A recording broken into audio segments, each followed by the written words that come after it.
All right, let's jump ahead. It is February 6th, trade deadline day. So let's go through the deals that go down in the association on trade deadline. Let's start with a deal that was a little bit in the making, kind of a long one. So that is the Minnesota Timberwolves are going to go out and they're going to find a way using Oliver Rojo's expiring deal, $25 million. They're going to throw into this deal DJ Stewart at 8, and they're going to have to go with an addition of Jackson Cohen. And why do they need to throw in Jackson Cohen? Well, because they're going to call up the Toronto Raptors and say, we'd like to talk business about Jacob Kuksik. They're going to get Jacob Kuksik. They're going to have to throw in a first-round pick because if you're Toronto, you've got to get a first-round pick with Jacob Kuksik going out the door. And if you're Minnesota, you're saying, well, you traded Jalen Justice last season for just one first-round pick. So we're not going to, well, really it was two. It was a 29th overall and a future first. We're not going to give you more than that. Toronto kind of screwed themselves on that one. So a top three protected, because if you're Toronto and you're looking at this group, and Toronto's going to have to throw in Randall Williams-King here, not really getting used too much, but a decent player for Toronto, could be an option for this team as a wing, a 4-5. I mean, he's gotten some minutes as of late, but you look at what he can do. Not a great scorer, but he brings the ability to kind of play perimeter defense, bring him in spot situations. Isn't a terrible shooter, but 28 years old, been in the league for a decade, pretty valuable. Really the big piece is Jacob Kuksik. You've got to make the money work here, so that's where they're going to throw in Purvis Hughes and his low money deal. But if you're Toronto, you're going to save $4 million, which matters as you're more than $60 million into luxury tax. Find a way to get a little bit less money and make a big deal to get rid of that. All of these are expiring, so you continue to set yourself up, and then you get a first-round pick. Why 2026? Well, Minnesota's too good right now to really warrant getting a first-round pick here. And then all you've got next season is the Utah Jazz pick, which is a straight-up handoff. Their 2036 first is owed to the Dallas Mavericks as part of the Terrence Clark deal. So they don't have a first next season. So you're trying to add anything you can if you're Toronto.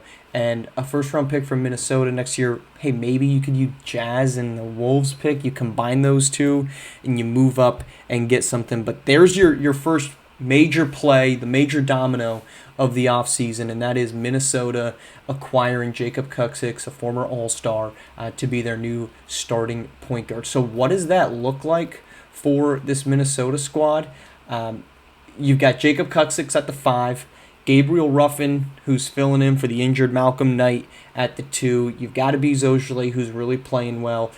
This is a pretty good roster right now. You're not afraid to move off of Devin Humphreys because you've got Shamar Poole there. Not afraid to move off of DJ Stewart. You could still use Devin Humphreys, although I think his minutes probably go down to 0 the moment that Malcolm Knight comes back in.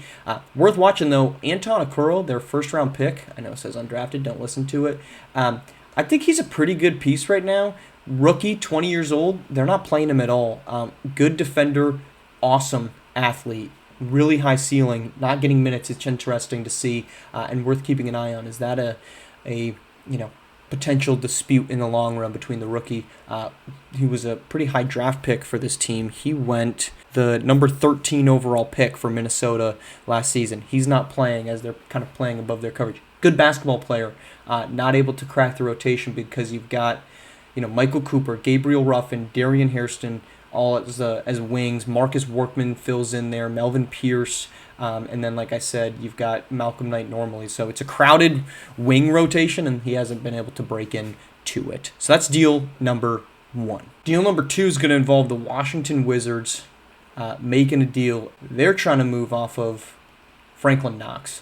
Franklin Knox is a really good basketball player, decent wing, can play both of the two forward positions, can shoot the ball occasionally from the floor, but not anything, he's not an elite shooter by any stretch of the imagination, but a team that's in desperate need of that is the Seattle Sonics. So they're going to go, and the Sonics are going to offer up Nikhil Levins, and a pair of second-round picks, one in 2035 and one in 2036. Saves the Wizards about $1.8 million. That matters because this Wizards squad currently sits $66 million into the luxury tax, so a small savings. I wouldn't be surprised if we see a couple more deals coming down that way, but sheds a little bit of money for a Washington squad. Meanwhile, if you look at the Seattle roster, at the forward position, it's just not that great. Phoenix Jones is your starter.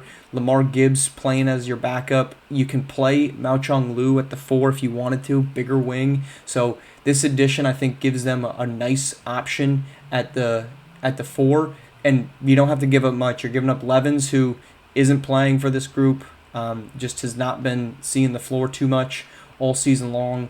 When he's been on the floor 16 minutes, kind of ineffective. So a good deal here for the Washington Wizards to add Franklin Knox to the portfolio, or the Sonics rather, to do that. All right, the next deal on the table, and that is involving a little 3-team action: the Sacramento Kings, the Las Vegas Venom, and the Houston Rockets. So the Kings, in desperate need of shedding salary, they're going to accomplish that, and it's comes at a cost. $26 million out the door in Dusan Svetkovic. Svetkovic has been a really good basketball player, good shooter, good perimeter defender. He's shooting 40% on the season.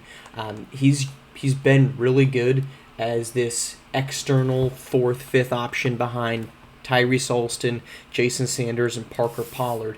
He's a nice escape valve. The problem with Svetkovic is $26 million on a team that, if you look at all of the contracts on this group, you're owing 49 to Sanders, 42 to Alston, 40 to Wallace, 34 to Parker Pollard. There's no way this team is sustainable in the long run.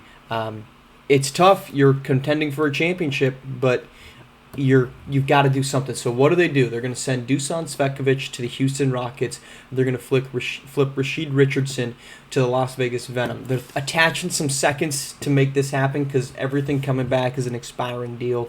2035 second heads to the Venom. Then 2036, a pair of them head to the Houston Rockets. What are you getting back? You're getting back Travion DeJohn-Jones. He's going to be your replacement for Rashid Richardson. He's low money, $7 million, but if you look at what he's done this season, been really effective. Low volume, but 40% three-point shooter. He's a really good perimeter and interior defender. They need somebody to be able to play the 5 behind R.J. Wallace. Travion DeJohn-Jones, 6'9", can certainly bring that. Then you're bringing in Savion Cason. Why Savion Cason? Really good three-point shooter. Good, above average defender. He's had a pretty good season, shooting 36% this year for the Venom on pretty reasonable volume, 4.6. I'd expect those numbers to go down, but if you look at what he's done, really great start to the season, couple quiet months, and then he's starting to pick up here in February. We're just starting the month, but he's shooting better. So you're getting a guy that you probably can replace Dusan Svetkovic, also at 6'9". It gives you a huge size advantage. Dusan Svetkovic, 6'4", not nearly as big of a basketball player. So a lot of options here for the Sacramento Kings, and all it takes is getting off some second-round picks. But if you look at the bottom there, $20 million in saved dollars. That's the big piece here, is saving $20 million. The Rockets had a lot of cap space, so they're going to benefit from a couple second-round picks to be able to take that money. We'll see if they try to flip Dusan Svetkovic in another deal. You'd have to find a team with money that they can send off, but you've got a 40% three-point shooter who can create for himself. He's got 3.6 assists per game. You look at his per 36, 5.2 assists per game. So really good option if you need something as a point guard 2 option. But Svetkovic on the road, headed out. The Sacramento Kings, who are contending for a championship, surprising to make a big move, but they do it. All right, the next deal, and that is the San Antonio Spurs snagging Marcel Hampton from the Washington Wizards. Hampton has been the former number 1 overall pick by the Sacramento Kings. He's bounced around a little bit. He's been a really nice piece for the Washington Wizards as they've contended, but now no longer contending. So he's headed off his $28 million of expiring money. He's a good scorer. He's a reliable defender, really good on the perimeter, inside not bad as well. It's a move that saves the Washington Wizards $6 million from the tax. They are well into the luxury tax and trying to find their way out of it. In exchange, it's just getting a bunch of expirings to Shaun White, Frankie Graham, and Luol Yarich. But if you're the Spurs and you're looking at this and you're saying, what can we bring in? Well, you've got a good point guard in Sidney Cross who's healthy after they acquired him from Denver 2 seasons ago, and he wasn't last season. Carlos Fernandez, pretty good. Your small forward is null and void, and then of course you've got Mateo Delgado, but he's injured. You could play CJ Blackwell, but now with those two, you've got two guys that can play between Delgado and Marcel Hampton who can play the 3 or play the 4. Switchable defenders.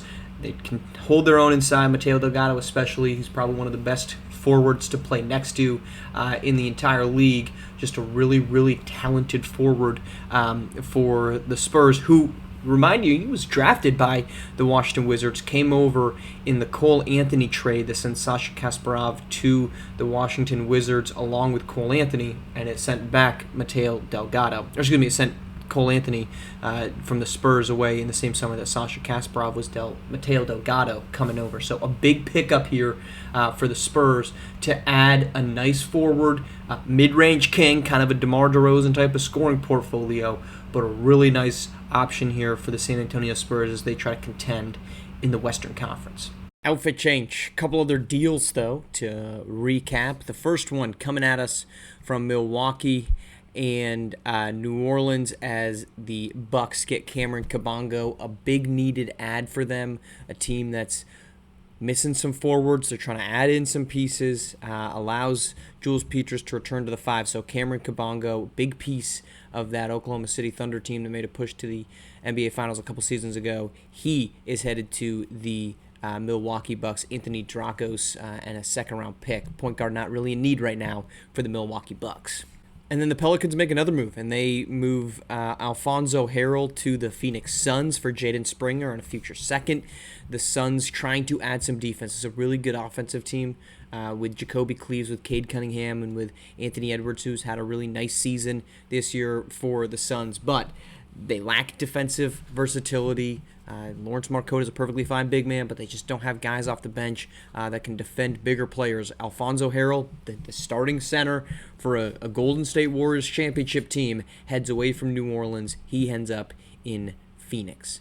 And that's our trade deadline. A number of other moves, small ones we won't report on, that essentially just moved teams out of the luxury tax and got them into a better situation. But those are the big ones, and none bigger than Jacob.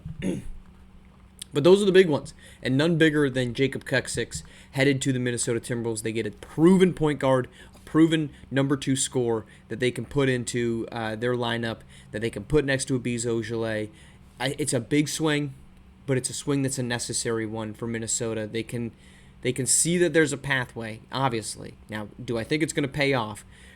I think it could. In a Western Conference that has a lot of great talent, Jacob Kuksix has proven he can be a number 2 guy on a team that makes pushes in the postseason when he did that with Utah. And then you get a number 1 in Bezo Ojale. There's a lot of unproven right now in the Western Conference. Minnesota's unproven. Seattle's unproven. Oklahoma City hasn't made deep runs. But the gateway is open, and adding Jacob Kuksix allows the Minnesota Timberwolves to make a push for it. Thanks for tuning in. We're back with our next update come March.